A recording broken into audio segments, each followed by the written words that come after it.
Hello guys, welcome to my channel Sahu science classes. तो DElEd fourth semester वालों तैयार हो जाओ आज की वीडियो के लिए। आज की वीडियो साइंस की है जो कि फोर्थ सेमेस्टर के लिए बहुत ज़्यादा इंपॉर्टेंट है और इसमें से क्वेश्चन आपके एग्जाम में पक्का ही पक्का फंसने वाले हैं। जी हाँ, तो आज की वीडियो शुरू कर रहे हैं हम। विद्युत विभवांतर क्या है इस क्वेश्चन से। इससे पहले की वीडियो में हम साइंस के और अच्छे क्वेश्चंस करवा चुके हैं पवन सीरीज के। अगर आपने वो नहीं देखे तो आप देख सकते हैं। आज की पवन सीरीज की ही वीडियो है जिसमें हम क्वेश्चन से स्टार्ट कर रहे हैं विद्युत विभवांतर। तो देखो, आप सबको पता होगा कि विद्युत विभवांतर क्या होता है या पोटेंशियल डिफरेंस क्या होता है। बहुत ही इजी चीज है। क्या कि अनंत से एकांक आवेश को या एक आवेश को किसी एक निश्चित बिंदु तक लाने में जो किया गया कार्य होता है उस बिंदु का विभव कहलाता है। क्या देखो मैं बताऊं, एक यहाँ पे आवेश रखा है Q। अभी हम अनंत से किसी एक Q डैश चार्ज को या एकांक आवेश को हम किसी एक निश्चित बिंदु, यहाँ तक इस आवेश के चारों ओर एक बिंदु है, यहाँ पे हम एक बिंदु तक ला रहे हैं। अब जब इस बिंदु तक ला रहे हैं तो इस आवेश को इस अनंत से इस बिंदु तक लाने में जो कार्य करना पड़ रहा है उसे क्या बोलेंगे? वैद्युत विभवांतर बोलते हैं। अब उन दोनों के बीच के अंतर को, और ये जो विद्युत विभवांतर होता है, ये विभवांतर मतलब क्या हो गया? देखो, जो अनंत से हम आवेश को ला रहे हैं और कार्य करना पड़ रहा है वो तो विभव होता है, और इन दोनों पॉइंट के बीच के जो अंतर होता है वो विभवांतर होता है ना। किन्हीं दो बिंदुओं के बीच विभवांतर उन बिंदुओं के बीच का अंतर के बराबर होता है। ठीक है, तो विभव और विभवांतर दोनों एक ही हैं। अब आता है विद्युत धारा के अंतर्गत विद्युत आवेशों के प्रवाह के लिए प्रयुक्त ऊर्जा। क्या बोला? जब विद्युत धारा कराई जाती है, विद्युत धारा के अंतर्गत जो विद्युत आवेशों के प्रवाह के लिए, भाई विद्युत धारा है तो इसका मतलब उसमें विद्युत आवेशों का प्रवाह हो रहा होगा, है ना, क्योंकि आवेश प्रवाह की दर को ही क्या कहते हैं? विद्युत धारा कहते हैं। तो विद्युत धारा के अंतर्गत विद्युत आवेशों के प्रवाह के लिए प्रयुक्त ऊर्जा विद्युत सेल से प्राप्त होती है। किससे? विद्युत सेल से प्राप्त होती है। विद्युत आवेश के प्रवाह में विद्युत ऊर्जा व्यय होती रहती है। जब विद्युत आवेश का प्रवाह होता है तो विद्युत ऊर्जा किस में से? विद्युत सेल में से विद्युत ऊर्जा व्यय होती रहती है, यानी कि खर्च होती रहती है। सेल के दोनों ध्रुवों को, दोनों ध्रुव कौन से? एक तो धनात्मक और एक ऋणात्मक, पॉजिटिव और नेगेटिव ध्रुवों को किसी चालक तार से जोड़ने पर विद्युत धारा सेल के धनात्मक ध्रुव सिरे से ऋणात्मक ध्रुव सिरे की ओर बहती है। यानी कि आपको पता है विद्युत धारा प्लस से माइनस की ओर बहती है। ये वाली बात आपको पता होनी चाहिए, बहुत ईजी है। उसके बाद आता है किसी चालक के एक सिरे से दूसरे सिरे तक ये एक छोटी सी डेफिनेशन है दोबारा से विभवांतर की। क्या? किसी चालक के एक सिरे से दूसरे सिरे तक एकांक धन आवेश प्रवाहित होने में व्यय ऊर्जा को चालक के सिरों का विभवांतर कहती है। क्या बोला? किसी चालक के एक सिरे से, एक चालक है, ये चालक मान लिया, चालक था, इसके एक सिरे से ये वाला सिरा मान लिया, दूसरे सिरे तक ये वाला सिरा मान लिया, एक तक एकांक धनावेश, एकांक धनावेश है, क्यू धनावेश है, एकांक धनावेश प्रवाहित होने में व्यय ऊर्जा, जो खर्च हो रही है ऊर्जा या फिर जो कार्य करना पड़ रहा है वो ऊर्जा के रूप में समाहित हो जाता है, चालक के सिरों का विभवांतर कहते हैं। चालक के सिरों का, ये सिरों का विभवांतर हो जाएगा। सिरों पर होता है विभवांतर बेसिकली। विभवांतर बराबर क्या हो गया? व्यय ऊर्जा जूल में बटे में कूलाम, या फिर V इज होता है W अपॉन में Q, जूल प्रति कूलाम इसका मात्रक हो जाता है। संभवतः चालक के एक सिरे से दूसरे सिरे Q कूलाम आवेश पर प्रवाहित करने पर किया गया कार्य W है, तो चालक के सिरों का विभवांतर क्या हो जाएगा? अभी बताया V is W upon Q। Formula हो जाएगा, बहुत ही ईजी है। उसके बाद यदि W बराबर 1 जूल है और Q बराबर 1 कूलाम है तो विभवांतर V बराबर क्या हो जाएगा? 1 जूल बटे में 1 कूलाम।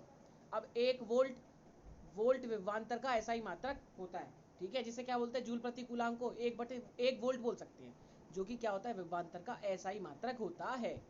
उसके बाद है 2018 का मोस्ट इंपॉर्टेंट क्वेश्चन। भाई बहुत ही ईजी है ये, तो आप देख के ही मतलब अपने आप ही तरीके से लिख सकते हो, ऐसा क्वेश्चन है, लेकिन फिर भी हमें पता होना चाहिए। विद्युत धारा के खतरों से बचाव के लिए कौन कौन से उपाय आवश्यक हैं? संक्षेप में लिखिए भाई, इसमें आप कॉपी भर देंगे। ठीक है, क्या है विद्युत धारा के खतरों से बचाव के उपाय? कौन कौन से? आग बुझाने के यंत्र काम करने की स्थिति में होने चाहिए। आग बुझाने के जो यंत्र होते हैं, रेड कलर का जो सिलेंडर होता है, ठीक है, उस टाइप के जो यंत्र होते हैं काम करने की स्थिति में होने चाहिए। ट्यूबलाइट के बजाय एलईडी बल्ब का प्रयोग करो। ट्यूबलाइट जो होती है बड़ी वाली, उसके बजाय एलईडी बल्ब का प्रयोग करो जो आजकल चल रहे हैं। इमरजेंसी के दौरान भागने के लिए सीढ़ियों एवं रिफ्यूज एरिया को खाली रखना चाहिए। भाई इमरजेंसी के दौरान ये लिफ्ट वगैरह छोड़ के हमें सीढ़ियों की तरफ, है ना, एवं रिफ्यूज एरिया को एग्जिट होता है इमरजेंसी एग्जिट, वो होने चाहिए, उसके दौरान वहां से भागना चाहिए। कटे फटे अथवा क्षतिग्रस्त विद्युत तार को फौरन बदलते। भाई होता है तार ऊपर से जो उनके ब्लैक ब्लैक होता है, रेड रेड होता है, ग्रीन ग्रीन होता है, वो छिल जाते हैं, उनकी जो रबड़ होती है प्लास्टिक की वो छिड़ जाती है। तो कटे फटे और क्षतिग्रस्त विद्युत तारों को फौरन बदल दें। और ये एक्चुअल में आपके घर में भी अगर ऐसा है तो आप ध्यान रखें इन चीज़ों का।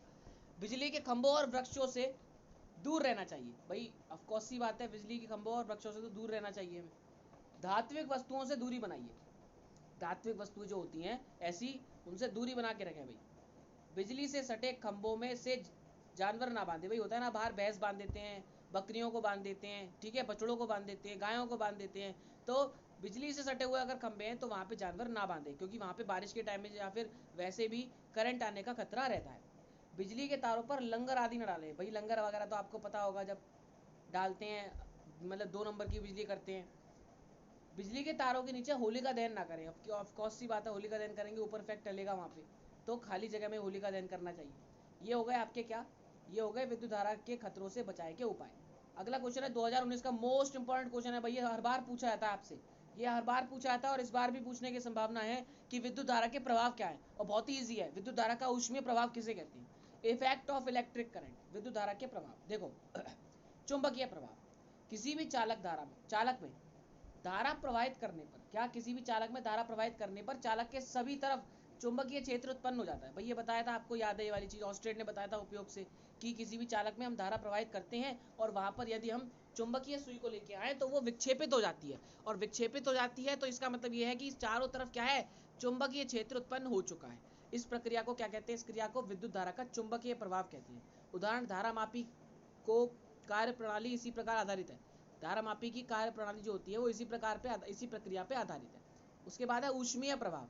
ऊष्मीय प्रभाव क्या कह रहा है, ऊष्मीय प्रभाव ये कह रहा है विद्युत धारा के प्रवाह से किसी चालक में ऊष्मा पैदा होने की प्रक्रिया को, भाई विद्युत धारा के प्रवाह हो रहा है और किसी चालक में ऊष्मा पैदा हो रही है तो उसके होने की प्रक्रिया को विद्युत धारा का ऊष्मीय प्रवाह कहते हैं, है ना, ऊष्मीय प्रभाव या प्रभाव कहते हैं।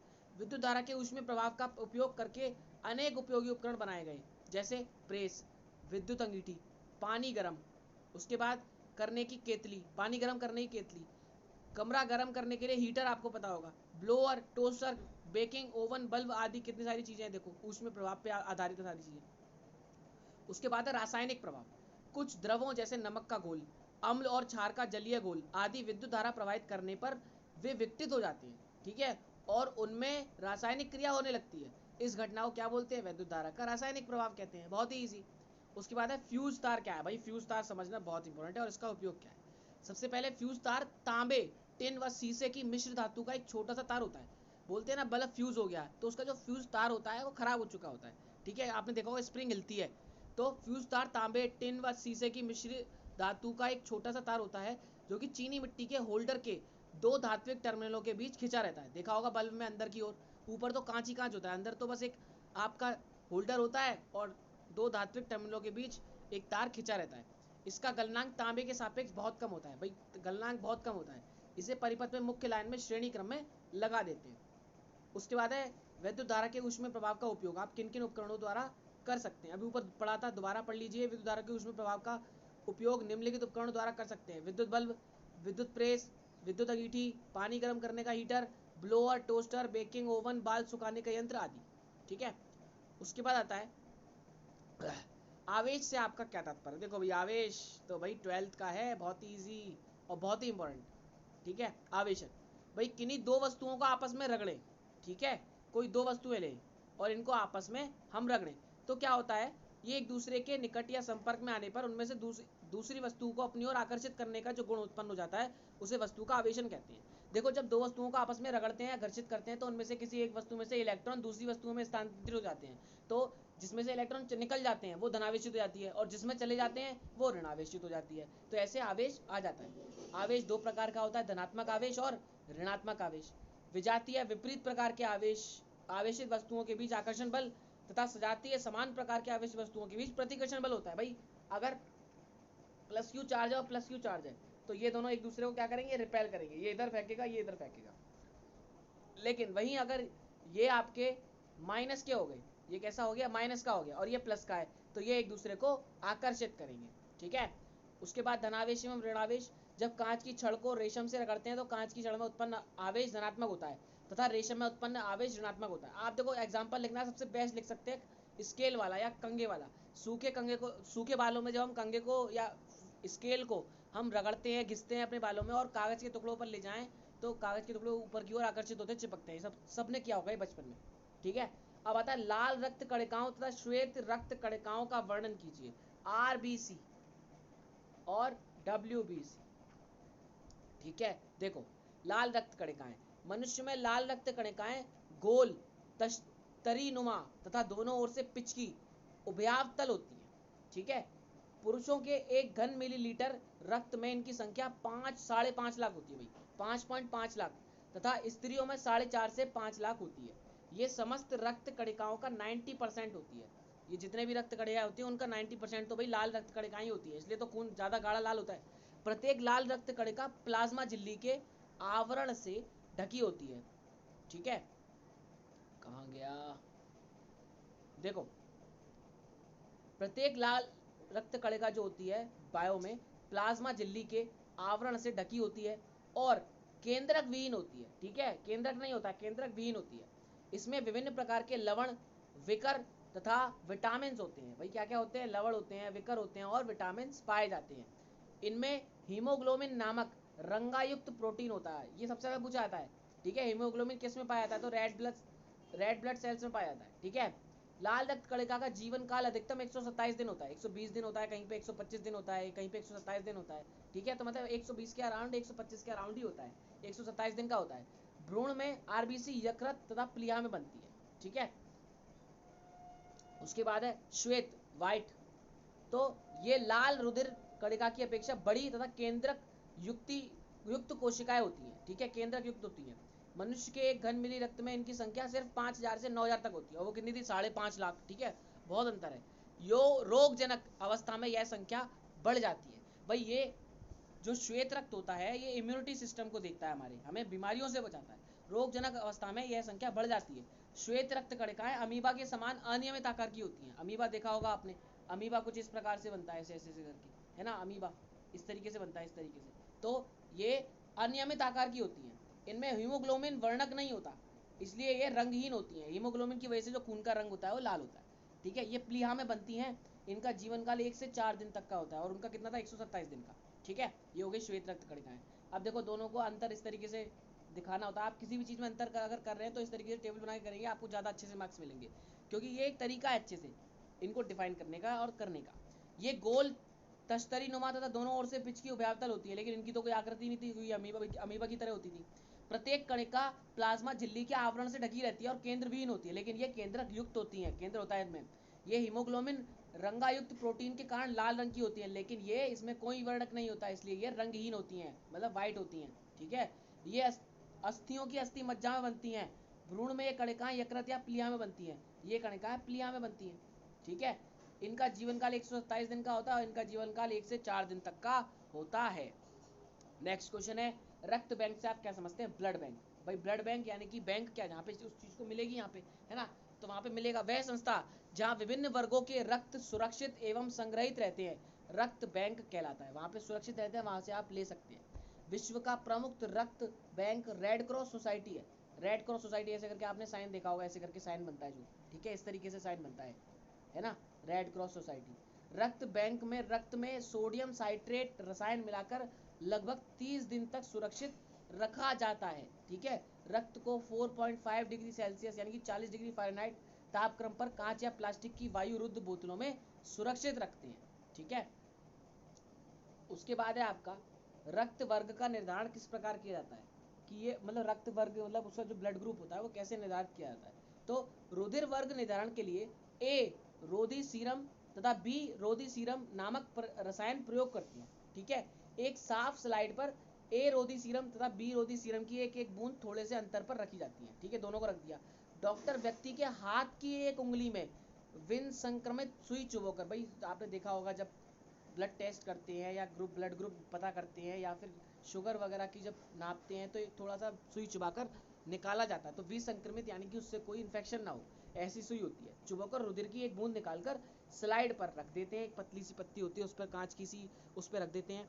अब इस रुधिर को दोनों प्रकार के सीरम में थोड़ा थोड़ा मिलाकर, ए रोधी सीरम में और बी रोधी सीरम में थोड़ा थोड़ा मिलाकर अभिश्लेषण की प्रतिक्रिया देखते हैं। यदि किसी भी सीरम में रुधिर नहीं फटा तो रुधिर का वर्ग O है, ठीक है। नहीं फटा तो क्या होगा, O होगा।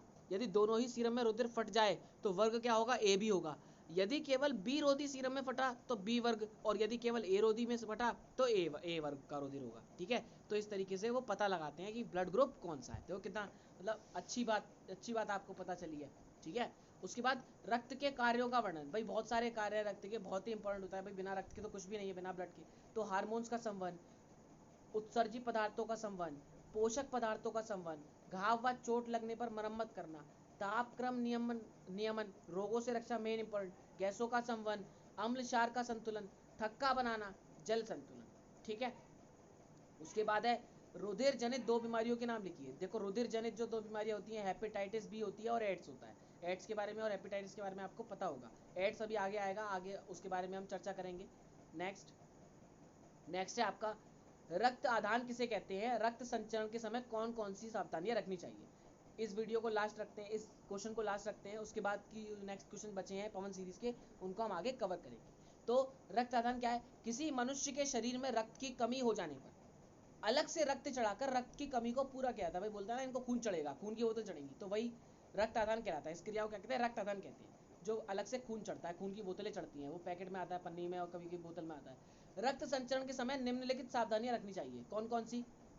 रक्त आदान के लिए सबसे पहले रोगी का रक्त वर्ग ज्ञात किया जाता है। भाई अभी बताया था ऊपर, ए बी ओ पॉजिटिव या मतलब कैसे भी वो पता करते हैं, तो रक्त वर्ग पता होना चाहिए। पहले ब्लड ग्रुप कौन सा है, भाई दूसरा खून थोड़ा चढ़ा देंगे, जो खून है उसी में वही तो खून चढ़ाएंगे। रुधिर बैंक से प्राप्त रक्त को रोगी के शरीर में आवश्यकता अनुसार चढ़ाएं। भाई जबरदस्ती मत चढ़ाओ, आवश्यकता होगी तो ही चढ़ाया जाएगा, वो तो डॉक्टर करेगा। रोगी को रक्त देने से पूर्व देख लेना चाहिए कि रक्त HIV मुक्त है या नहीं। भाई HIV एड्स के बारे में आपको पता है कि रक्त कैसा है, रक्त साफ है या नहीं है। इसके अतिरिक्त रक्त जीवाणु, प्रोटोजोआ एवं कवकों से मुक्त होना चाहिए। भाई कैसी भी दिक्कत नहीं होनी चाहिए उसमें, भाई साफ होना चाहिए, सुथरा होना चाहिए, जीवाणु प्रोटोजोआ कुछ भी ना हो। रक्त आदान के समय रक्त आदान की मात्रा अवश्य ज्ञात करनी चाहिए। कैसे रक्त आदान कितना करना है, तो ये ज्ञात करनी चाहिए। रक्त आदान का कार्य किसी सुयोग्य डॉक्टर की देखरेख में ही होना चाहिए। ऑफकोर्स सी बात है भाई, किसी अच्छे डॉक्टर की सलामी तरीके से करना चाहिए, उसके जैसे वो करेगा। अन्यथा रोगी को लाभ के स्थान पर हानि भी हो सकती है। जी हाँ, जो फर्जी डॉक्टर होते हैं उनकी वजह से। यह भी ध्यान रखना चाहिए कि रक्तदाता को किसी तरह की कोई भयंकर बीमारी या संक्रमित होने वाली बीमारी नहीं है, वरना उल्टा हो सकता है, ठीक है।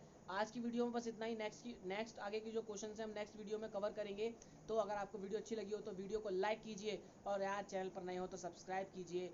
और मैथ्स की, SST की और साइंस की आपने अगर वीडियोस नहीं देखी हैं तो हमारे चैनल पर पड़ी हुई हैं, आप उन पर देख सकते हैं। और प्लीज़ शेयर ज़रूर कीजिएगा। सो मिलते हैं नेक्स्ट वीडियो में। Goodbye guys.